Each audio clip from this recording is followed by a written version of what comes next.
it going, guys? Forktastic Gaming here. Today I'm going to be bringing you weapon enchantments and armor enchantments. So for the great weapon fighter, which ones you're going to want to use, which ones you're going to want to use to level up with, maybe which ones you're going to want to buy if you don't have the most astral diamonds. I have a previous video on this, and it's kind of garbage. It was one of my first videos, so I'm going to update it right after this.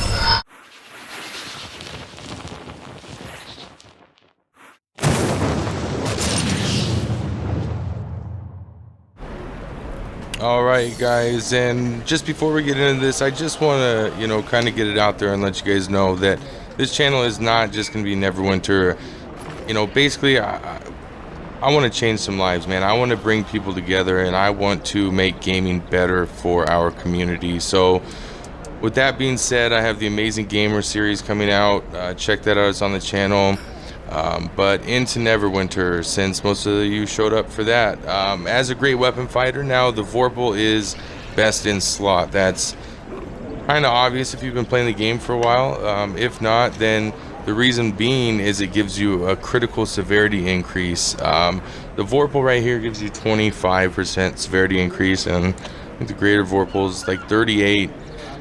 And then once you get to Transcendent, and it adds extra burns, things like that. But the thing about it is you really don't want to move to the Vorpal until you're going to be able to use that crit severity. So if you're not hitting with critical strikes, if you're not getting orange hit markers, you're not using your Vorpal at all. You're just taking up space. Now, if you're a low level and you get an enchantment somehow, and it's a Vorpal, like, super cool, but you're not going to be using it much, And it also doesn't show up in your stats, so that's at 94%. That's before my Vorpal. So, and then also, like, using the Wildstorm Elixir will jump your critical severity rate also. I'll show you guys how to get those. So Vorpal is a very good enchantment, but it's more after level 70, once you've maybe leveled up your critical strike a little bit. And another one to look at, not for us so much, but just to know about, is the Dread enchantment. It's extremely good. It hits with this an extra crit severity for your encounters. It does some other, I think, a burn, or lowers their defense, so it does like a debuff to an enemy. So it is good, but we don't use our encounters enough. Now this is the one I recommend for leveling up, the PlagueFire. It's a very good enchantment. It deals just a base damage, it leaves them with a burn, and it does a debuff. And it's one of the cheaper enchantments. Now, I'm speaking from Xbox terms. You're looking at roughly, like 40 to 60,000.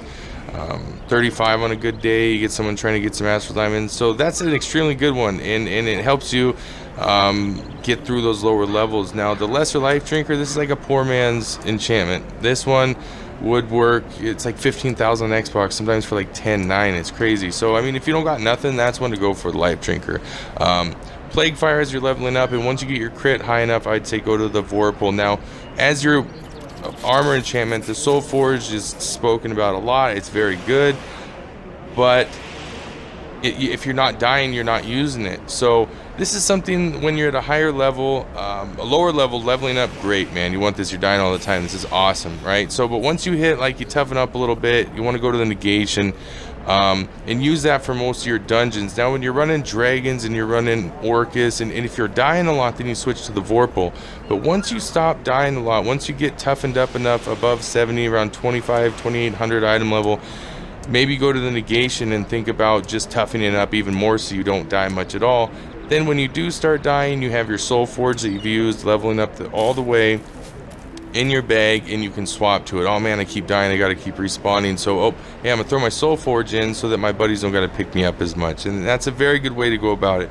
You have the Shadow Clad. Now the problem with this one is it's pretty good. It stacks your deflect, even at the regular Shadow Clad, 6% each hit, and what it does is it keeps stacking up to a certain amount. But then once you take a deflect, all the stacks go away and starts over. So that one's not great, in my opinion. Now here's the Baphomet. This is what I'm talking about. I have it, I just don't have the whole set. And also another thing is changing your equipment. I have both Dusk, Great Scale Mail, and Dusk, so I carry both of the helmets, the Dusk Assault, And it's good to have two, so if I start changing my enchantments around, see, I can just swap armor crit for armor penetrate, or armor pen for crit. I can trade power for armor pen. So it's good to have those, swap those kind of back and forth if need be, because sometimes when you're getting a new piece of equipment, it jumps something else up and it lowers something else, and you gotta, so it's good to keep that extra equipment around to be able to swap when you need to. So if you guys got any questions, leave them in the comments below. I really hope this helped you out. Like I said, as you're leveling up, the PlagueFire, awesome with the SoulForged. Once you hit that mark, Vorpal with Negation. See you guys next time. Thanks for stopping by.